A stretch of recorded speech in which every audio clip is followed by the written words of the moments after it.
2023, Bola Tinubu, and the Cost of Political Miscalculation. By SANUSI MUHAMMED. The godfather of Lagos politics, Asiwaju Bola Ahmed Tinubu, in 2015 led the Southwest into an alliance with the North to birth the All Progressive Alliance, APC. His decision, evidently, was informed by the expectation that the two geopolitical regions will share power, invariably to the exclusion of the Eastern Bloc. And ultimately that he, or the Southwest, will take power by the time the North completes 2 terms in 2023. But it has proved to be a miscalculation. Certainly, power play is about conspiracies and alliances. Tinubu is well within his right to do what he thought would best advance his political interest, and that of his region.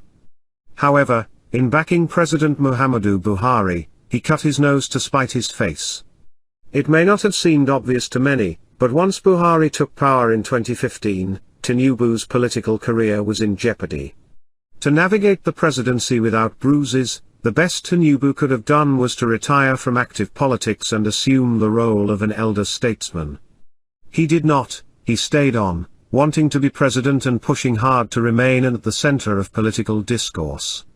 But power is jealous, and if there is any holder of the highest office in the land who would tolerate a co-president, it is not Buhari. Things are beginning to unravel, fast. Without Tinubu, and by extension the Southwest, Buhari could not have been president today. This is one fact that president's men who now dominate the political space and brook no opposition will hate to admit, but it remains true, regardless. But being essentially Buhari's kingmaker, it was political naivety to decide to hang around in the expectation that he would share power. The old Machiavellian advice is that the prince must first destroy the one who made him king. Reason: because he could decide tomorrow to make another king. Writing in The Prince, the legendary Niccolò Machiavelli noted, "He who is the cause of another becoming powerful is ruined, because that predominancy has been brought about by astuteness or else by force, and both are distrusted by him, who has been raised to power."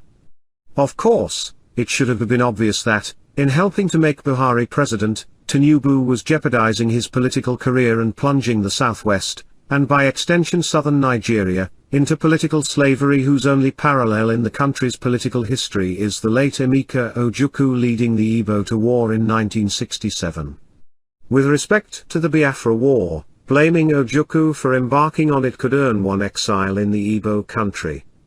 But if truth be told, the war was avoidable and could have been avoided if Ojukwu had not been too stiff to listen to the likes of Zik, and other intellectuals who understood better, international politics and diplomacy.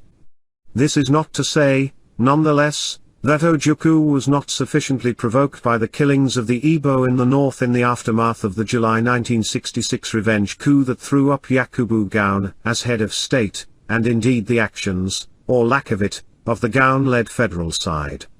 Regardless, it was still in his hands to accept to fight or toe the path of diplomacy which, given the circumstances, was the best option and the only way to win international support for his secession quest.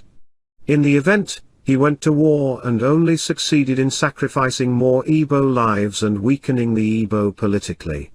The consequence of that weakening is that it provided fertile ground for the emergence of hegemonic northern power. The imbalance so created is largely responsible for the crisis of Nigeria's national identity. One mistake many Nigerians, particularly in the South, make is the assumption that the country is already formed and settled as a secular state.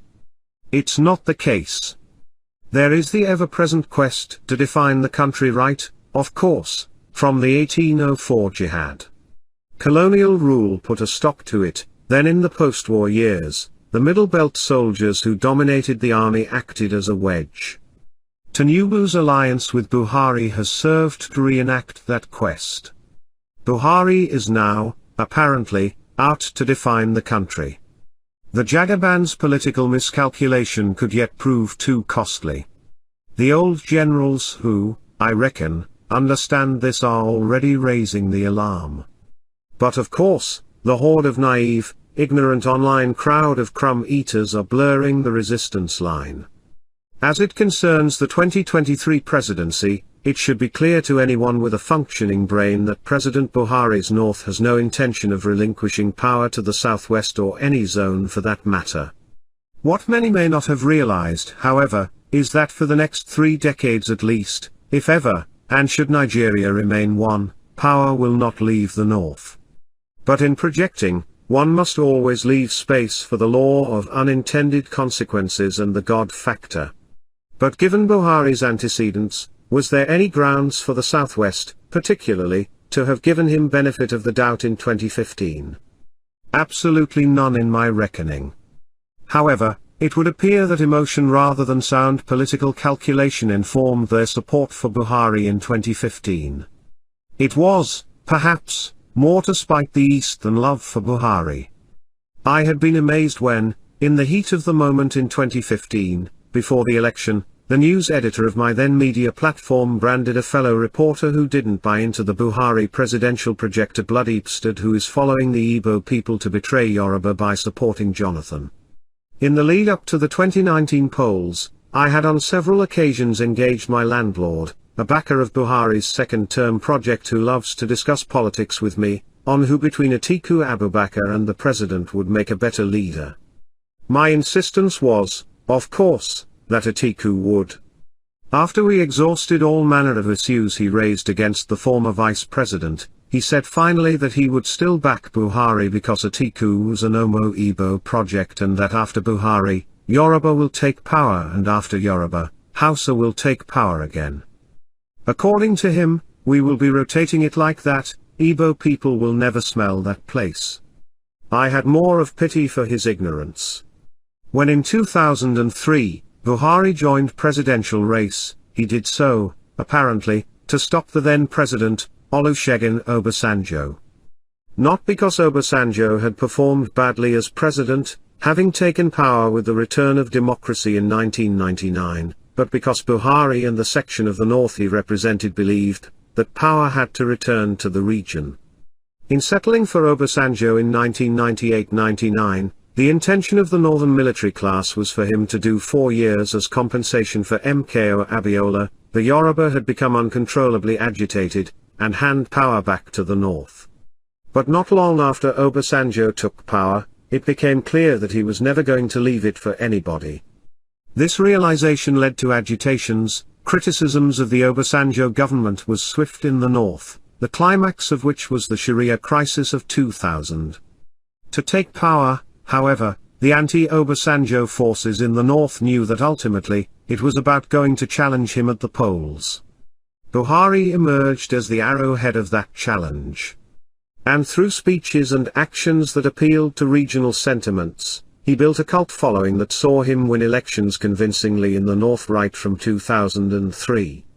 Until 2014-15, Buhari was a regional hero, who believed he could become president by winning elections in the north and never thought seriously about campaigning in the south. However, in 2014-15, the Tinubu-led Southwest gave him an undeserved national platform, and through heavy media propaganda, dressed him in the robe of a born-again Democrat. But old habits die hard. Once in power, Buhari did not hesitate to take off the borrowed garb of a nationalist and Democrat to put on his original robe of sectionalism. Right from his first set of appointments, he made clear his intentions.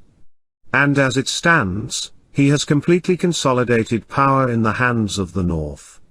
Buhari is an ideologue. Usually ideologues are very resolute and persistent people.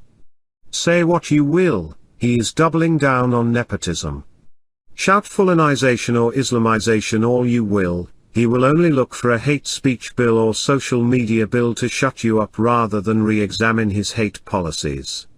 Possibly, when Buhari is done with the country, if he has his way, no Southerner will, on the basis of an election, ever become president except at the behest of the North. By suppressing votes in the South and inflating figures in the North, the administration is only trying to establish a pattern, a dangerous pattern which supporters of his party in the South are evidently too blind to see. It is clear to the discerning where the president is headed. But the question is whether he would succeed. I had pointed out elsewhere that the project would fail, ultimately, because Nigerians are too many to be subjugated. It would seem, from the actions of those controlling the levers of power, that there is an attempt to precipitate a national crisis with a view to using force to take over the country. But, of course, this is a country of 200 million people. The advantage those who have a legitimate right to bear arms are enjoying at the moment would be lost if there is a total breakdown of law and order. And the country would break into fractions controlled by warlords, such that it would take a miracle to have it again as one stable country for anyone to control. By SANUSI Muhammad.